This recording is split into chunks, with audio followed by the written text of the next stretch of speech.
ஸ்டாலின் அவர்கள் அரசு நிகழ்ச்சியிலே மற்றும் திராவிட முன்னேற்ற கழகத்தினுடைய நிகழ்ச்சியிலே பங்கு பெற்று பேசி வருகிறார். இன்றைக்கு அனைத்து இந்திய அண்ணா திராவிட முன்னேற்ற கழகம் பாரதிய ஜனதா கட்சிக்கு அடிமை என்றும் அதோட அண்ணா திமுக பாரதிய ஜனதாவுடைய கிளை அமைப்பாக செயல்படுவதாக ஒரு தவறான செய்தியை அவதூறு பிரச்சாரத்தை பரப்பி வரார். நாம் அப்படியா இருக்கிறோம்?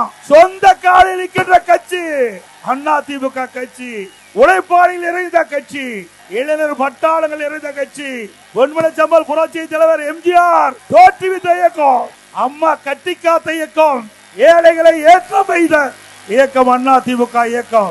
அப்படிப்பட்ட இயக்கத்தை பார்த்து ஸ்டாலின் அவர்கள் ஒரு அவதூறு பிரச்சாரத்தை பரப்பி வருகிறார். அண்ணா திமுக பொறுத்த வரைக்கும் யாருக்கும் அடிமை இல்லை, சுதந்திரமாக செயல்படுகிற கட்சி. திமுக கட்சி அடிமை கட்சி, காங்கிரசுக்கு அடிமை. இன்றைக்கு காங்கிரஸ் திமுக கூட்டணி அங்கம் வைக்கின்ற பொழுது அப்பொழுது கூட்டணி பேச்சுவார்த்தை நடைபெற்றுக் கொண்டிருந்தது.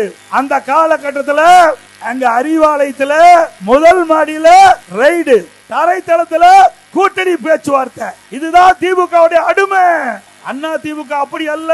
அண்ணா திமுக பொறுத்த வரைக்கும் தன்மானம் உள்ள கட்சி, வேற மரபுகள் நிறைந்த கட்சி. ஆகவே ஸ்டாலின் அவர்களே, வேண்டுமென்று திட்டமிட்டு எவ்வளவு அவதூறு பிரச்சாரத்தை பரப்பினாலும் உங்களுடைய பிரச்சாரம் எடுபடாது என்பதை மட்டும் ஆணித்தரமாக நான் தெரிவித்துக் கொள்கின்றேன்.